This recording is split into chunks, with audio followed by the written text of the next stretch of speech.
La semana pasada terminamos rápido el capítulo 8 y hablábamos de este tema que le preguntan a Pablo acerca de los ídolos o los sacrificados a los ídolos, y decíamos que en medio de esa cultura o la cultura o los hábitos que tenía la ciudad de Corinto, de alguna manera seguía afectando o influenciando, puede ser una influencia importante también en medio de la iglesia. Entonces Pablo explica este asunto, pues, de los llamados ídolos, o qué es un ídolo. Decíamos que todo lo que ocupa el lugar de Dios, o todo aquello de lo que esperamos, lo que solamente Dios nos puede dar. Y mencionamos que el origen de la idolatría eh, está en Satanás mismo, como ángel caído, que quiso el trono de Dios, que quiso ser como Dios. Esa fue su meta o su anhelo, o el deseo de su corazón era tomar ese lugar. Y siempre ha estado ahí, pues. Entonces, las maneras o em, todo lo que Satanás quiere hacer es arrebatarle a Dios el control, el motivo de la fe, o ¿cómo se llama? Em, se me fue la palabra, el fin, sí, el fin de la fe. Eh, y mencionábamos este libro, que les mandé este video, que me pareció interesante cuando lo escuché, que digamos que respecto al satanismo, y este libro que escribe este autonombrado líder de esa iglesia, digamos, entre comillas, o secta o grupo satánico, decía que el fin es que tú seas tu propio Dios, ¿sí? Que el hombre sea exaltado, que tú seas tu propio Dios, la exaltación del yo, del ego, de ti mismo, que no necesitas a nadie, que tú tienes control, que no necesitas que nadie te diga lo que tienes que hacer. Entonces, esa es la naturaleza, o ese es la esencia también de la carne, lo que Pablo llama el mal que mora en mí. Veo que algunos están congelados, pero no sé si me están escuchando. Creo que Víctor se congeló, se le fue el internet. ¿Los demás sí me escuchan? Sí, Sí, sí se yo sí. escucha. Sí, Rafa. Ok, gracias. Bueno, continúo entonces.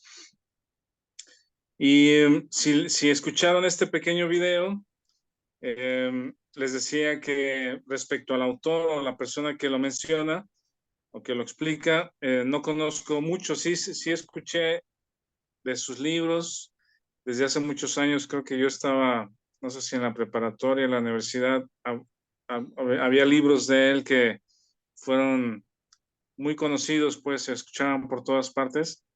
Es un autor, parece reconocido, da conferencias, y no estoy tan seguro respecto a su fe, pero aún así digo, no estoy avalando lo que él cree, pero su breve análisis de observación de la introducción de este libro que menciono y del contenido de ese libro, creo que es lo que es rescatable, pues, ¿verdad? Y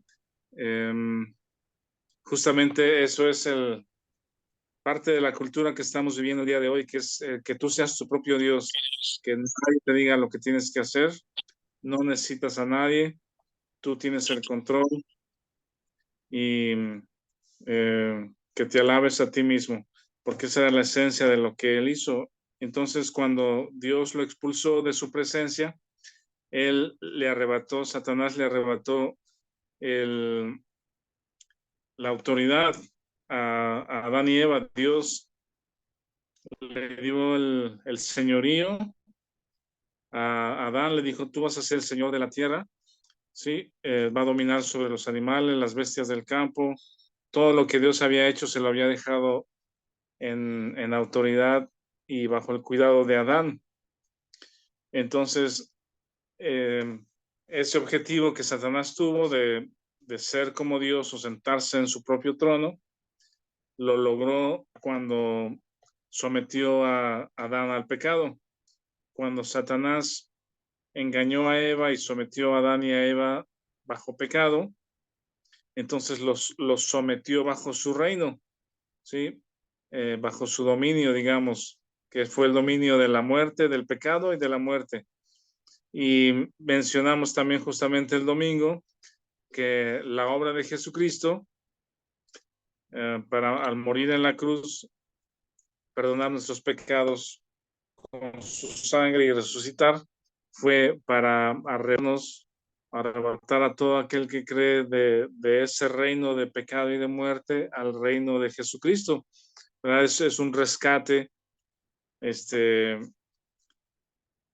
para librarnos de ese señorío de pecado y de muerte. Entonces, todo esto está involucrado en este tema de los ídolos y mencionábamos también el versículo 10-20, si alguien lo tiene ahí, lo leímos también la semana pasada. Primera de Corintios 10-20. Si alguien lo tiene, por favor. Dice, antes digo que los gentiles sacrifican a los demonios, perdón, antes digo que lo que los gentiles sacrifican a los demonios sacrifican y no a Dios. Y no quiero que vosotros os hagáis partícipes con los demonios. Ajá. Esto quizá no lo vemos tan claramente, pero realmente si analizamos a la luz de la Biblia, a la luz de la verdad de lo que Dios es y lo que Él hace, resulta resulta muy claro que atrás de muchas cosas que hacemos o que el mundo hace o que el mundo exalta, justamente están los ángeles caídos, aquí ya llamados demonios. Y sin, sin meditarlo mucho, ¿verdad?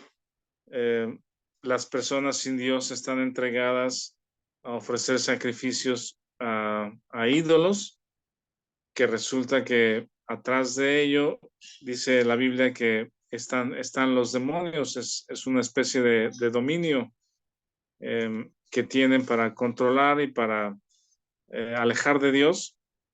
Hay algo muy interesante también que es, quizá podamos, cuando lleguemos ahí al 10-20, quizá lo podamos analizar o meternos mucho más, pero mencionábamos justamente que parece curioso que de los dioses griegos, ¿verdad? Los dioses griegos, cuando Roma conquistó a Grecia, los romanos tenían también sus propios dioses, pero resulta que son prácticamente los mismos, ¿sí? Solamente con algún cambio de nombre, ahora son nombres romanos, son como ajustados visualmente y no sé si también, no sé, las costumbres o las formas de sacrificios ajustados a los romanos. Y he escuchado también y leído un poquito respecto a, digamos que luego esos dioses griegos que se convirtieron en nombres romanos, resulta que también tienen su contraparte en el mundo cristiano, también entre comillas, en el primer siglo, eh, perdón, no es el primer siglo, sino cuando el emperador romano, que fue como en el año 300, ¿no?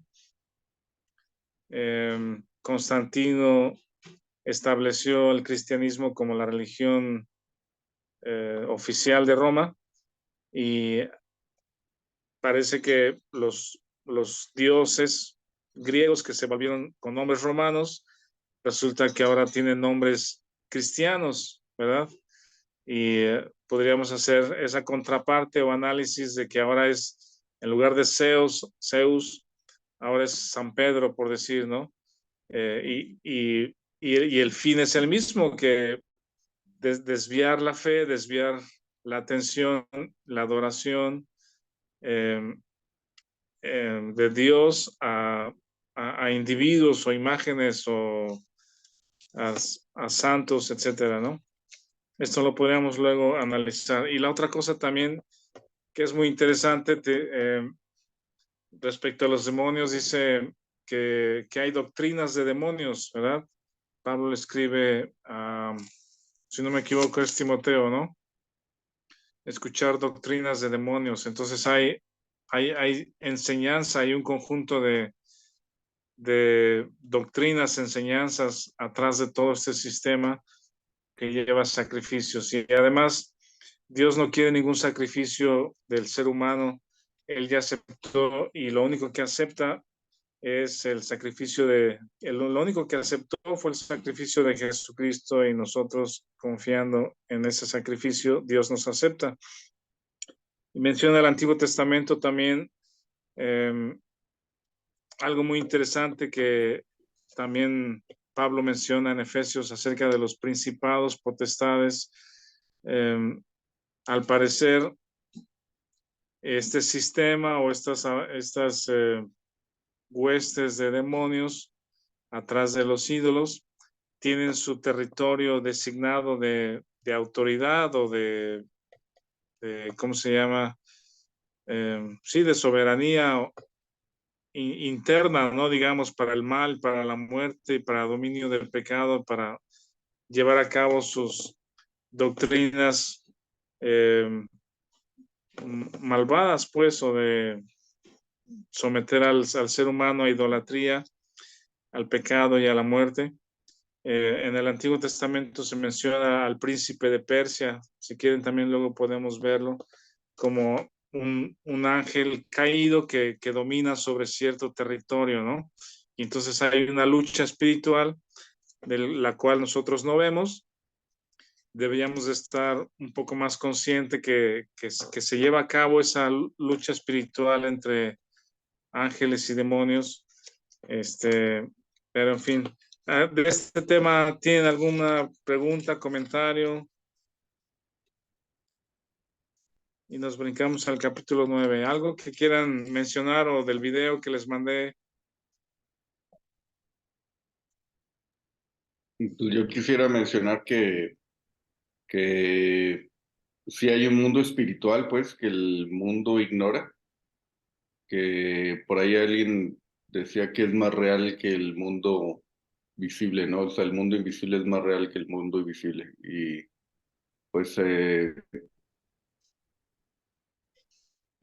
tenido experiencia en este sentido, pues, y hasta que no las ve o vive más bien, eh, creo que ya le toma consideración. Pero sí, sí hay un mundo espiritual, pues, y creo que el mundo lo toma hacia cotorreo, pues. Eh, Sí, y bueno, eso nomás. sí, y hay que darle la medida justa.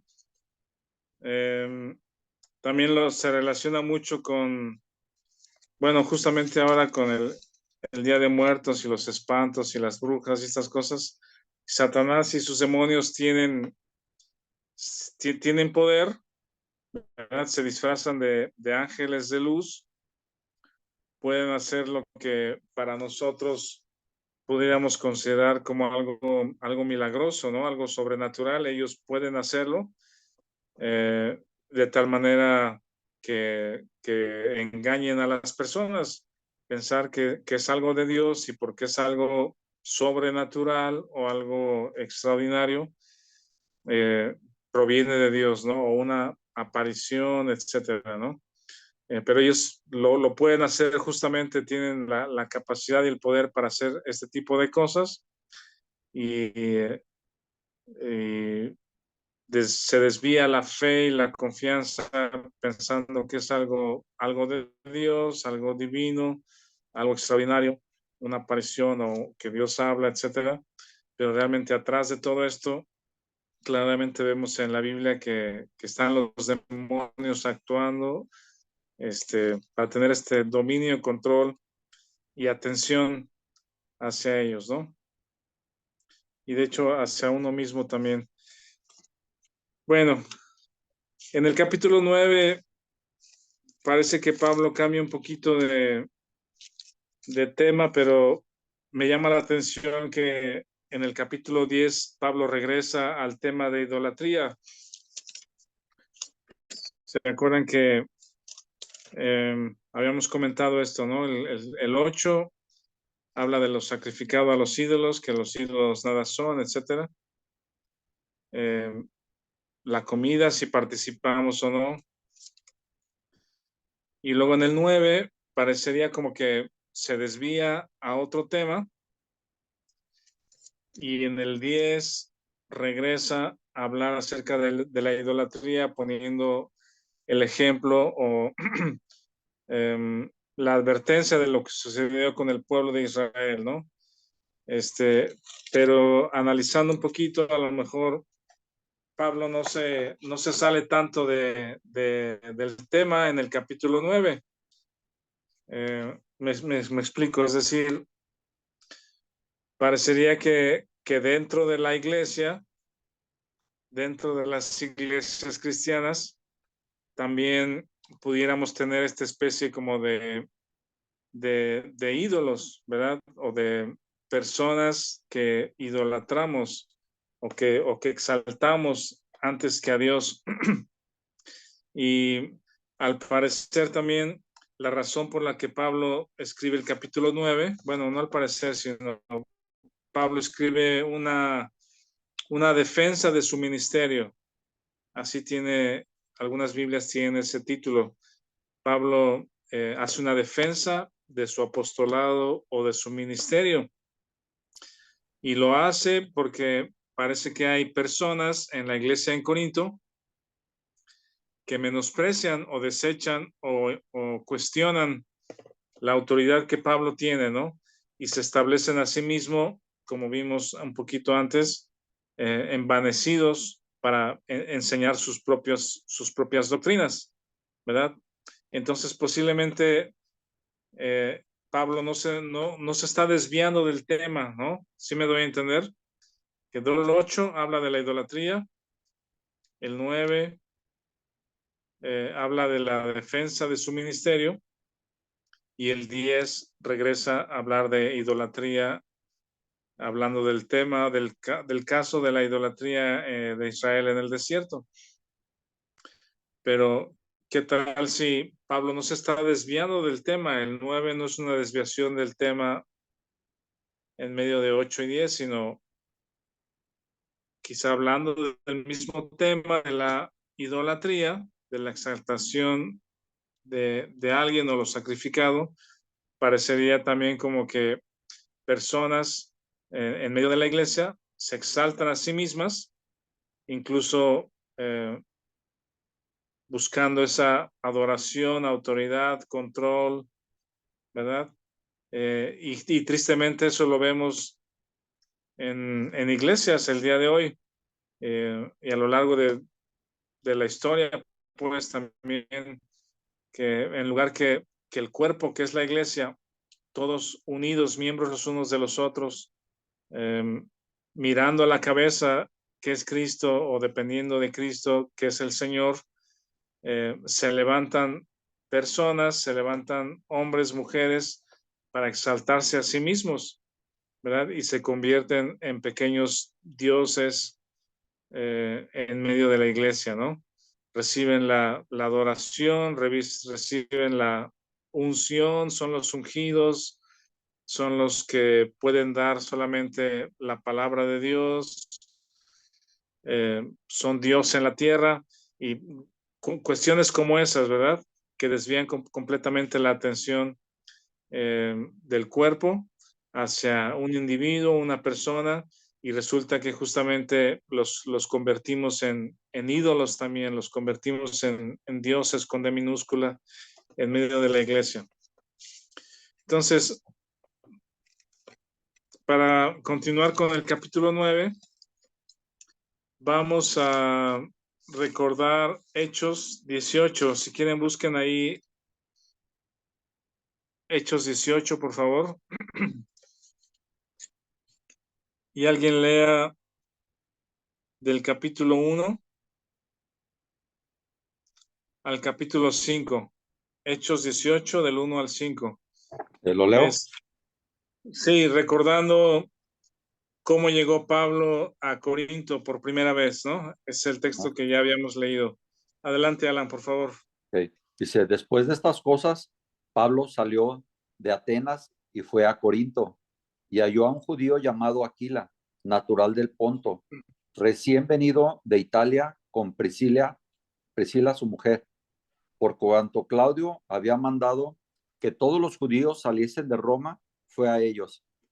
Y como era del mismo oficio, se quedó con ellos y trabajaban juntos, pues el oficio de ellos era hacer tiendas. Y discutía en la sinagoga todos los días de reposo y persuadía a judíos y a griegos. Y cuando Silas y Timoteo vinieron de Macedonia, Pablo estaba entregado por entero a la predicación de la palabra, testificando a los judíos que Jesús era el Cristo. Sí, respecto a este tema, gracias, Alan, del ministerio de Pablo, Pablo recibía ayuda de diferentes iglesias, apoyo económico, financiero en especie, y cuando se menciona que era enviado por la iglesia de Antioquía, ese enviado no solamente era que le decían dónde ir o que lo despedían de un lugar, sino era acompañado con los medios para que pudiera salir, ¿verdad? Lo cargaban o le daban la provisión para que pudiera desarrollar su ministerio. Y Pablo menciona a los filipenses que ellos habían dejado su apoyo, parece que no habían tenido la oportunidad, y Pablo dice, me alegro mucho por ustedes porque ya tienen la oportunidad y lo están haciendo. Dice, yo he aprendido a tener poco, a tener mucho, y esa era la forma en que Pablo era sostenido, digamos, para sus viajes misioneros a través de las diferentes iglesias.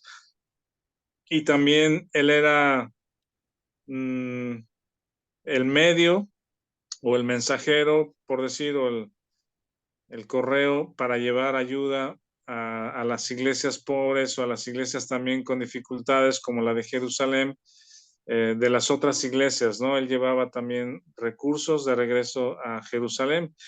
Y en este caso de Corinto, vemos aquí que cuando Pablo llegó, dice que él trabajó junto con Aquila, ¿verdad? Que tenían el mismo oficio, que era, dice, hacer tiendas.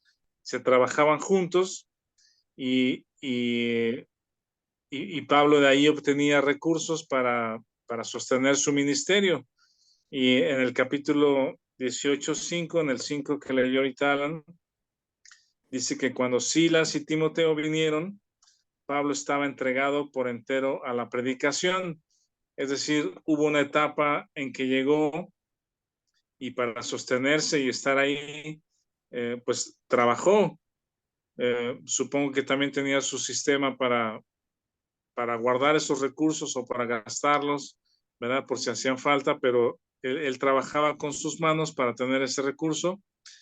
Y cuando llegó Silas y Timoteo, ya había dejado de trabajar porque se había encaminado completamente a la predicación del Evangelio. Ya digamos que el tiempo que había ocupado en trabajar, ahora ya lo estaba ocupando en la predicación del Evangelio.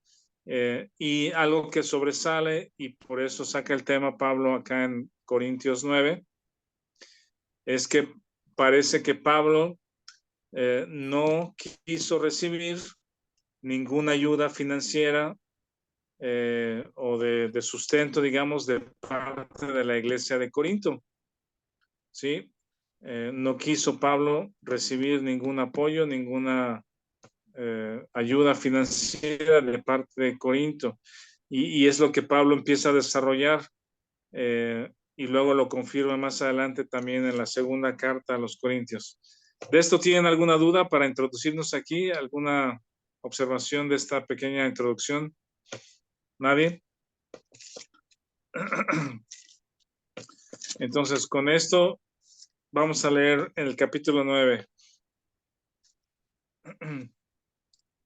Dice el 1 al 3. ¿Alguien lee Corintios 9 del 1 al 3, por favor?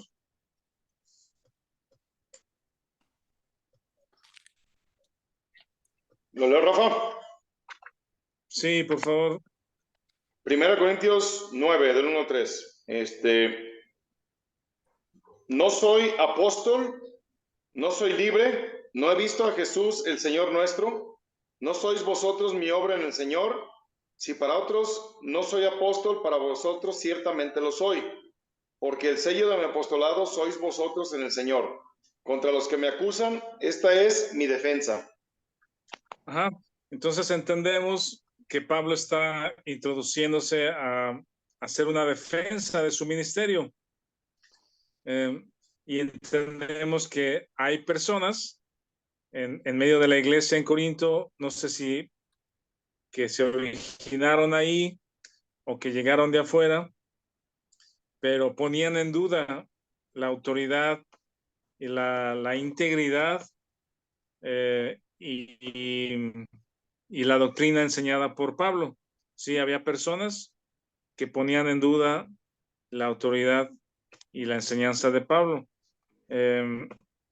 Pablo, les decía, inicialmente no aceptó el apoyo financiero de Corinto y explica que él tenía el derecho, pero no usó ese derecho justamente para que no tuvieran ocasión para acusarlo de las intenciones o de que lo que hacía o que lo que predicaba o lo que se hacía llamar apóstol era falso, ¿verdad?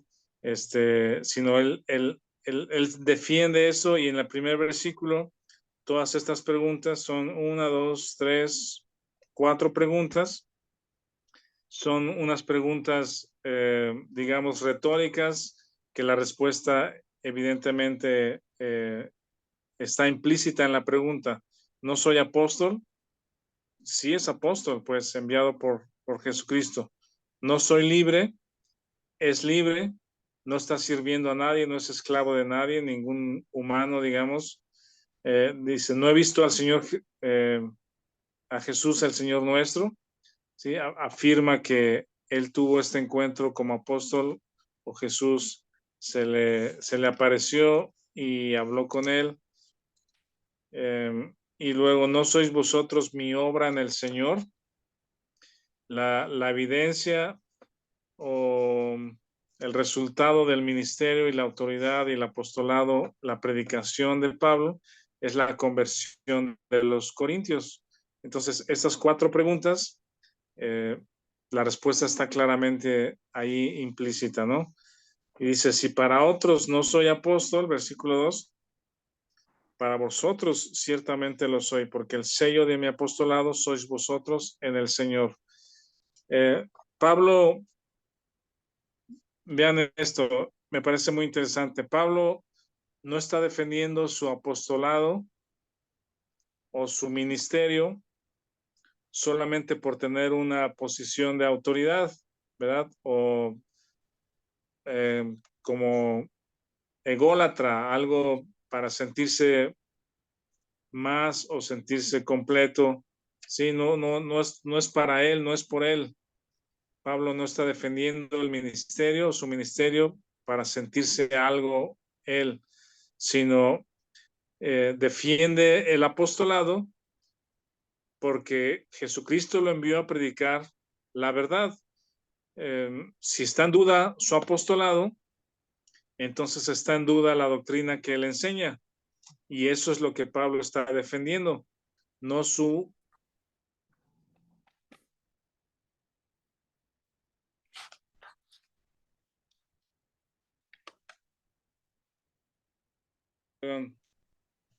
Lo que Pablo defiende es la autoridad dada por Jesucristo para enseñar lo que está escribiendo, enseñar lo que está enseñando, la doctrina, la verdad para todas las iglesias. ¿Sí? Entonces dice, contra los que me acusan, esta es mi defensa. Y vienen algunos puntos también con preguntas. La respuesta viene implícita también. Dice, ¿acaso no tenemos derecho de comer y beber? Esto en otras traducciones es comer y beber a expensas, digamos, o con la provisión de la iglesia, ¿sí? No tenemos derecho de comer y beber a expensas de la iglesia o que la iglesia dé la provisión para esto. Respuesta es sí. Sí tiene derecho. Dice, no tenemos derecho de traer con nosotros una hermana por mujer, como también los otros apóstoles, los hermanos del Señor y Cefas. O solo yo y Bernabé no tenemos derecho de no trabajar. Esto no es no trabajar y no hacer nada, sino es no trabajar secularmente y estar ocupados en la predicación del Evangelio, ¿no? Eso es la referencia. Dice, ¿quién fue jamás soldado a sus propias expensas? ¿Quién planta viña y no come de su fruto? ¿O quién apacienta el rebaño y no toma de la leche del rebaño? Digo esto solo como hombre, ¿no dice esto también la ley? Y hace ahí la referencia a la ley de Moisés y luego al sistema en el tabernáculo o en el templo, ¿no? El sistema levita. Dice, porque en la ley de Moisés está escrito, no pondrás bozal al buey que trilla. Esto está, la referencia ahí está en Deuteronomio y justamente es que el animal que está trabajando en el campo no se le pone bozal para que en lo que trabaja pueda ir comiendo también de lo que va trillando, del alimento que va quedando y darle esa libertad, por decir, o el animal mismo tiene derecho a comer mientras está trabajando. Y dice en el versículo 9, continúa, ¿tiene Dios cuidado de los bueyes o lo dice enteramente por nosotros? Dice, pues por nosotros se escribió, porque con esperanza debe arar el que ara y el que trilla con esperanza de recibir del fruto. Si nosotros sembramos entre vosotros lo espiritual, es gran cosa si segaremos de vosotros lo material. Si otros participan de este derecho sobre vosotros, ¿cuánto más nosotros? ¿Qué les parece ese versículo 12? ¿Qué está diciendo Pablo en el 12? Si otros participan de este derecho sobre vosotros, ¿cuánto más nosotros? ¿Qué leen ahí?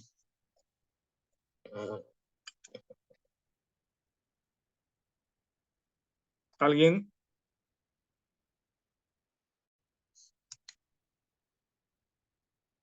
Pues quizá que le estaban dando, o sea, le daban dinero a otras personas.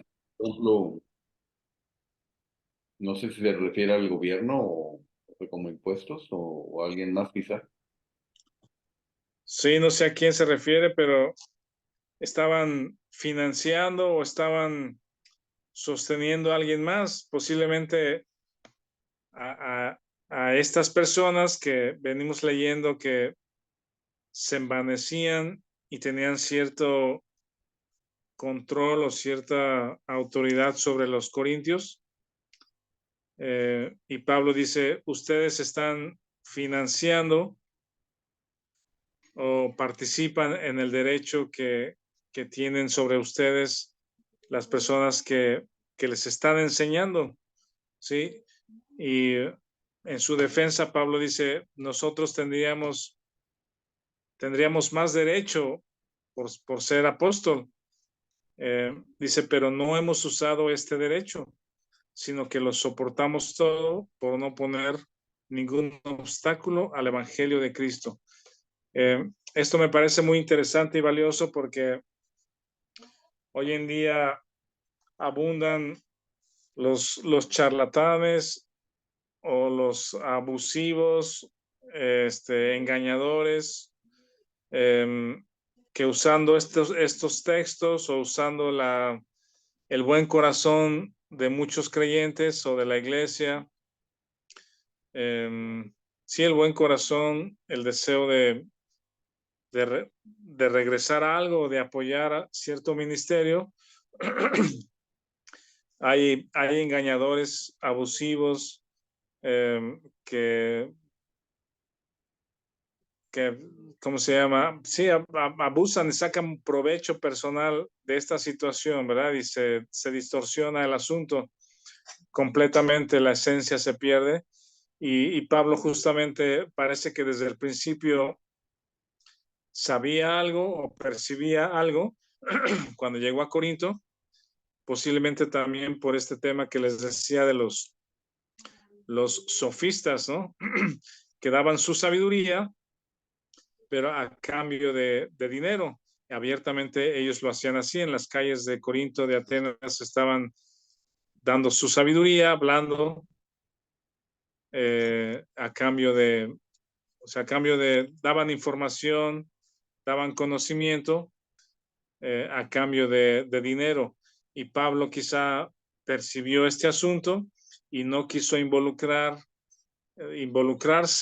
en ese sistema, aunque tiene derecho, para que no tenga obstáculo el evangelio, para que el evangelio no se venda, ¿sí?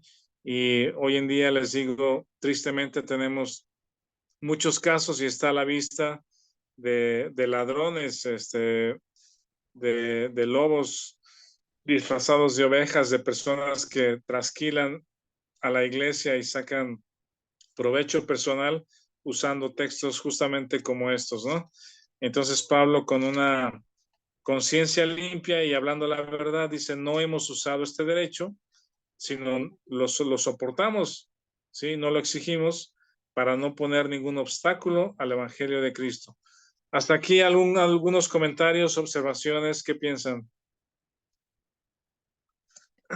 Martín puso un versículo por ahí en el chat. Déjenme ver si lo veo aquí.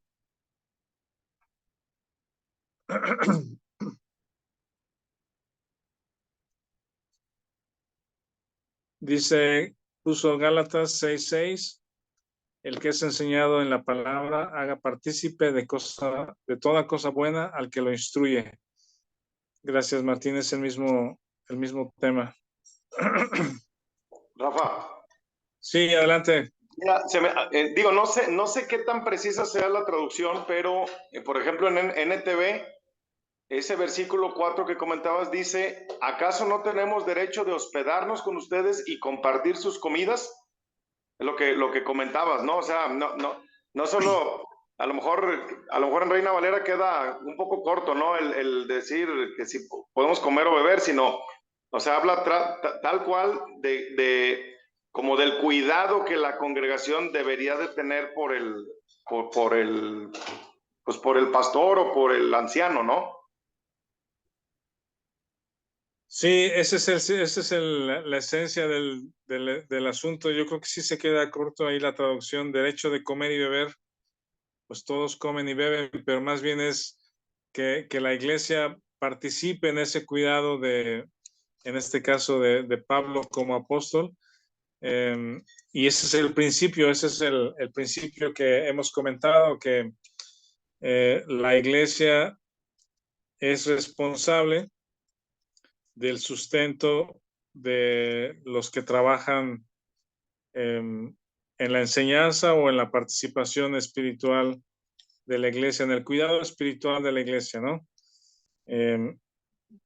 Ese es el tema. Sí, está bien, Víctor, gracias. ¿Alguien más? ¿Algún comentario?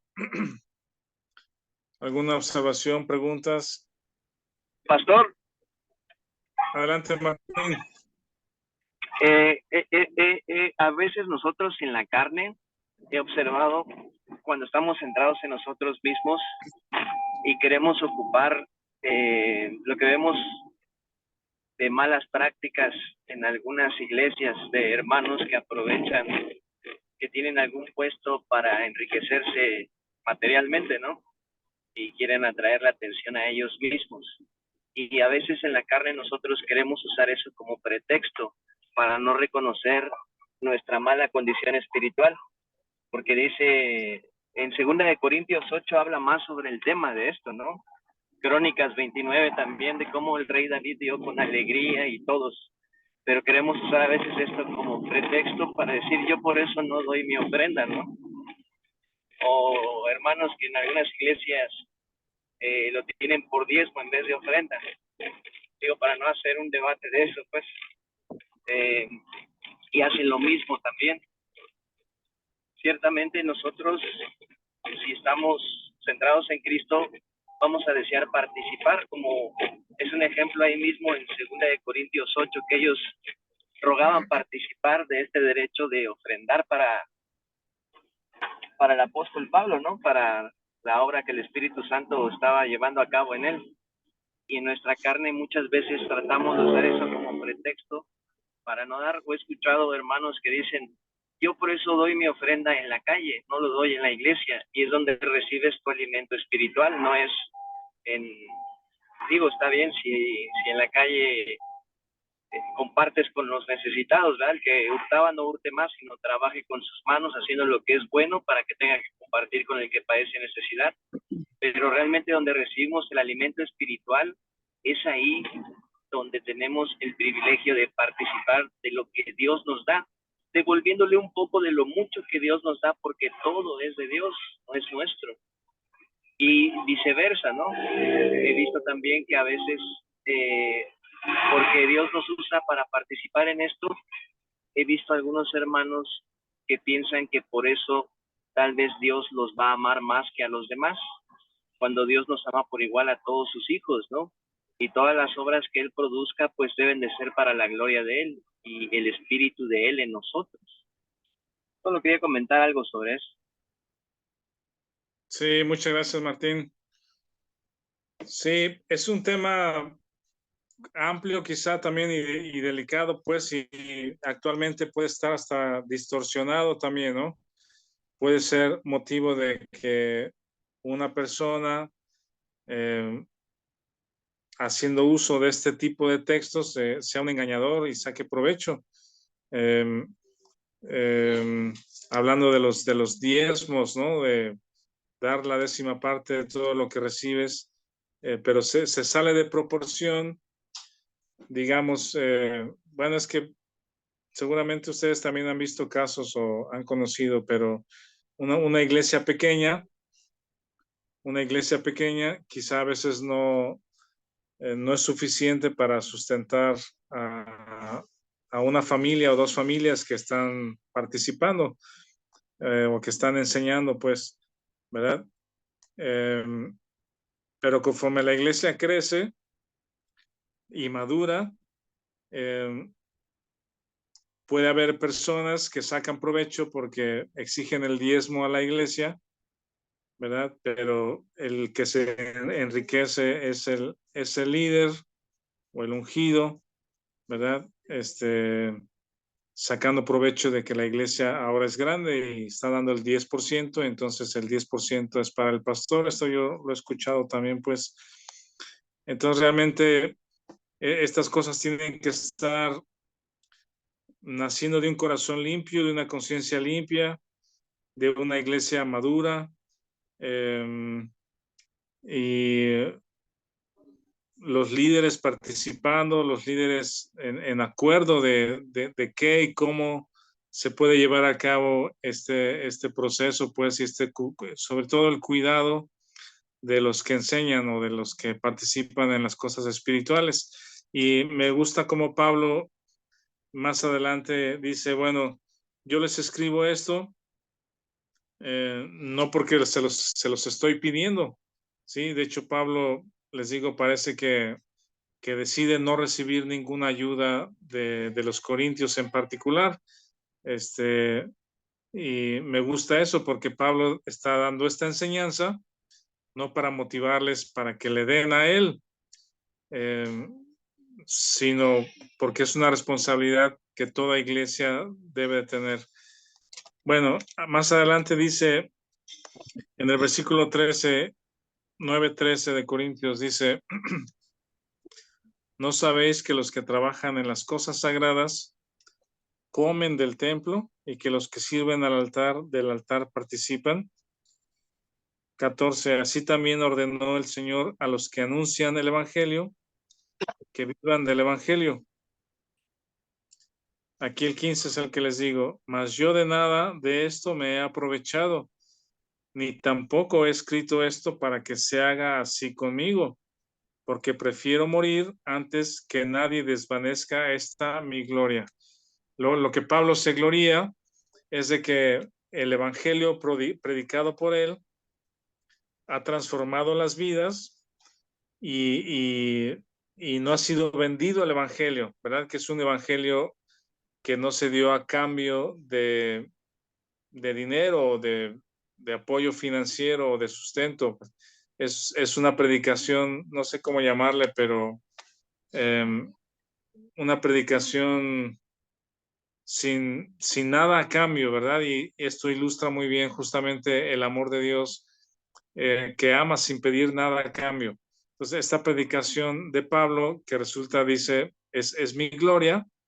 No les estoy escribiendo esto para que se haga así conmigo, porque si lo hicieran, destruyen la integridad del evangelio predicado aquí a los corintios, ¿no? Bueno, esto está claro. ¿Tiene alguna pregunta o comentario? ¿Alguien más? Rafa, ¿Alguna observación? Sí, Rafa, Víctor. fíjate que este tema del sustento de los líderes es algo que, como tú dijiste hace un momento, que crea pues como mucha controversia o crea mucho, incluso diferencia de opiniones, ¿no? En congregaciones o en grupos o lo que sea. Y hay algunos líderes que omiten el hablar de esto, porque dicen, no, es que no quiero que se malinterprete y entonces mejor no hablo de estas cosas, del tema del sustento. Y otros, por el contrario, pues digo, ahí está un par de sufrir o otro tipo de agrupaciones que, pues, ahora sí que se agarran de esto para enriquecimientos incorrectos, ¿no? Yo Sí. creo que aquí Pablo está mostrando que, pues, como dicen, el toro tiene que agarrarse por los cuernos, ¿no? Y ni una cosa ni otra, ni dejar de hablar, ni hablar incorrectamente, o sea, las cosas como son. La verdad es que hay líderes que dedican su vida, independientemente de que tengan otro fuente de ingresos o lo que sea. Yo a veces me pongo a pensar y verdaderamente los pastores, los misioneros, híjole, a veces es ingrato la manera en que nosotros como cuerpo los tratamos, porque y a veces exigimos cosas oh, no, es que ahora ni siquiera preparó bien el mensaje, o es que ahora, oye, ¿cómo es posible que el aire acondicionado no sirva? O sea, detalles que son absurdos y no nos enfocamos en el mensaje como tal, y además no somos partícipes, porque pues la misma palabra dice que somos un cuerpo. Entonces si la boca está hablando y necesita de comer, bueno, hombre, no nada más es válido, es obligatorio de nosotros como congregación estar viendo por nuestros líderes. Dice en una parte, ¿no? Algo menciona Pablo, no recuerdo las palabras exactas y según la traducción, pero si él se encarga de la parte espiritual, ¿cómo es posible que no obtenga la parte material también? Hablando del sentido del sustento, ¿no? Entonces, yo sí creo que es importante que se mencione esto. A veces no necesariamente el líder principal, porque como dicen, se puede dar a malas interpretaciones, pero sí creo que es importante que en las congregaciones se toque este tema y que la gente esté consciente que como cuerpo tenemos que, pues ahora sí que tenemos que participar, es bíblico, pues. Sí, es un privilegio y creo que está claro cómo Pablo lo expone también, no como reclamando un derecho, sino Pablo dice, esto lo enseño en todas las iglesias y es un principio de de cómo puede funcionar un cuerpo, cómo debe funcionar un cuerpo, ¿no? Un cuerpo maduro va creciendo en el Señor y parte de esto es justamente el sustento, sí, o al que tiene cierto ministerio, o al que sale, o al que predica, o al que va con los migrantes. Es decir, no dejar solo de alguna manera, ¿verdad? A una persona que está participando. Y esto en nuestra iglesia creo que podríamos tener oportunidades para apoyar, sustentar a personas que trabajan o que llevan el evangelio a diferentes lugares o ministerios o hay formas en que la iglesia debe apoyar este tema. Vic, adelante. Sí, quería comentar que lo que yo he visto en este andar de la vida cristiana es, uno, se crea un estereotipo hacia la gente de afuera, de que los cristianos andan buscando dinero. Por lo que hay en el showbiz, en el showbiz cristiano, pues lo que se muestra, por el tipo de enseñanza, pues. En la mayoría de las iglesias, yo creo que en muchísimas iglesias, la doctrina, aunque sea sana doctrina, se enseña a vivir el aquí y ahora, estar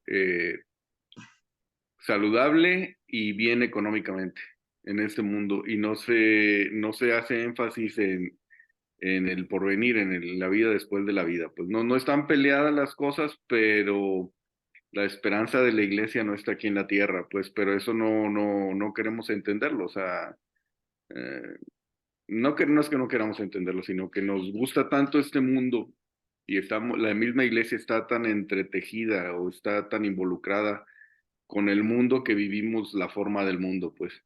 Entonces creo que es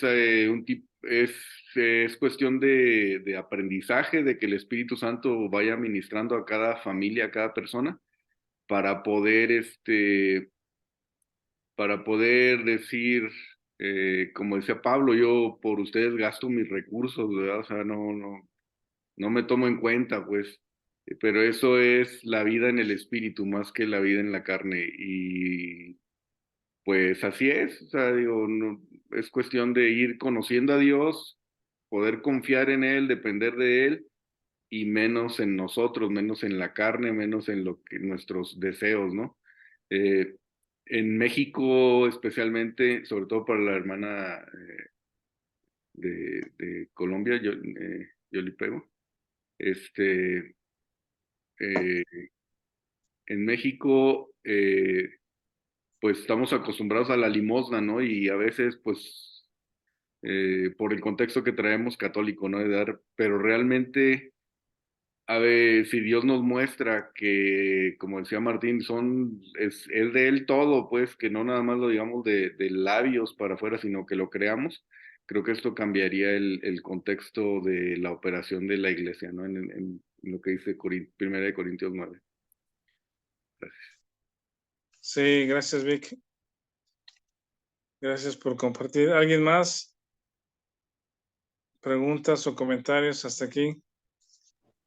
Hermano, quería participar con un comentario, más bien con una experiencia en base a lo que decía el hermano, que no se debe dejar de enseñar, aunque sea incómodo y aunque vaya de pronto a incomodar a muchas personas en la iglesia, no se debe dejar de enseñar el tema del dar, porque recién convertida, a mí me pasó algo así. Yo sacaba mis diezmos, los guardaba y los llevaba cada mes. Al final era como mi disciplina.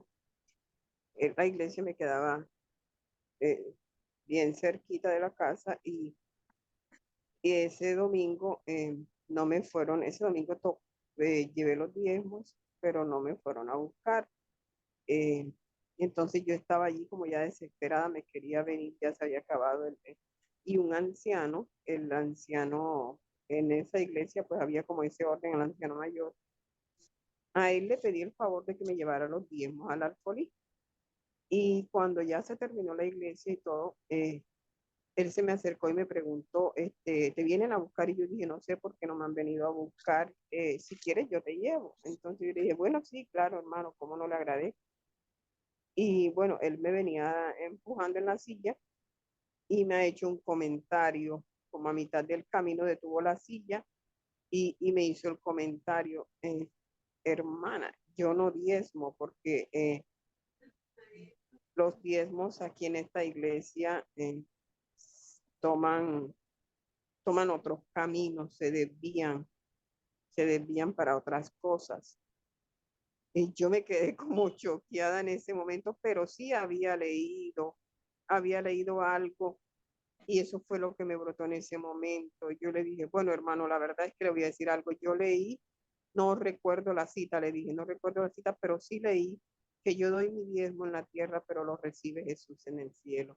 Entonces, lo que aquí en la tierra el hombre haga con esos dineros, pues ya eso es responsabilidad del hombre y él tendrá que darle cuentas a Dios, pero mi responsabilidad yo la voy a seguir haciendo. Entonces, bueno, ya no me dijo más nada. Con el tiempo, él se salió de esa iglesia y fundó iglesia aparte. Y en cierto momento regresó a esta iglesia como a compartir la palabra que lo habían invitado.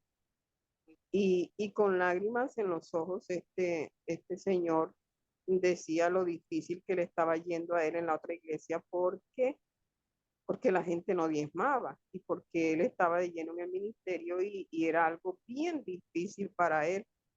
Entonces yo cuando escuché esto, yo recordé lo que él tiempo atrás me había dicho y lo tomé como que, Dios mío, aquí lo está como disciplinando, alguna situación como de disciplina a él, porque en el lugar donde él estaba pastoreando, no, las personas simplemente no diezmaban por este concepto que hay de que los pastores desvían los diezmos. Entonces es importante enseñar que sí se debe participar en la necesidad de las personas que están al frente de la iglesia y pedirle a Dios que se le enseñe a las personas que tengan el discernimiento de que si hay alguien que está desviando dinero, orar al Señor y mirar, porque hermanos, también hay una situación que escucho muy, muy seguido es, bueno, yo voy a este lugar porque me gusta y esto, pero diezmo en otra parte porque aquí no me, no me gusta cómo están manejando las cosas, o dicen que aquí se desvía mucho dinero, que los pastores se están enriqueciendo, que tienen casas y carros. Entonces, vengo aquí, pero diezmo o ofrendo en aquel lugar donde tienen más necesidad. Esa es otra cuestión que se da muy a menudo, por lo menos acá en Colombia. Pues eran los comentarios con los que quería participar, hermano. Sí, muchas gracias, gracias, Yolima, por compartir. Sí, eso sucede también. Es un tema delicado también el tema de la administración, ¿verdad? Que haya un orden, una persona o varias que siempre estén auditando, administrando, sabiendo cómo se reciben y se administran los recursos. Este también es un tema de integridad y de orden relacionado con esto, ¿no? Déjame terminar con el versículo 18, 9:18, y aquí acabamos. Dice, ¿cuál pues es mi galardón? Que predicando el evangelio, presente gratuitamente el evangelio de Cristo para no abusar de mi derecho en el evangelio. ¿Sí? Este tema de cobrar entradas, cuotas de recuperación, no sé, eso es cuestionable, pues, ¿verdad? Si algún artista lo hace y dice que es para predicar el evangelio, quizá estaría violando este principio, ¿no? Del evangelio gratuito, y siempre es cuestionable cuando alguien cobra por alguna entrada o alguna cuota de recuperación, y ciertamente sí hay gastos alrededor de eventos de evangelismo y todo esto, pero eso la iglesia debiese hacerlo o financiarlo para predicar. Y esto me gusta de Pablo, que dice presente gratuitamente. Y Pablo, ese es su galardón, digamos, o su, no sé si decir orgullo, pero dice, esa es mi gloria, ¿sí?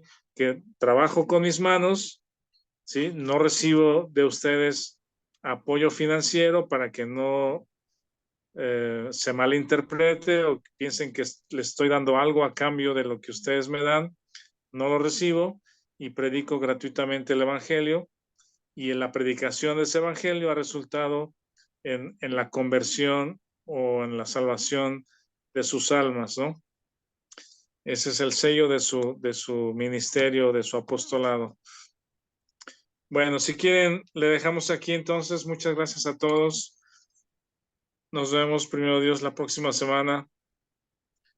¿Quién quiere terminar? Gracias, Vic.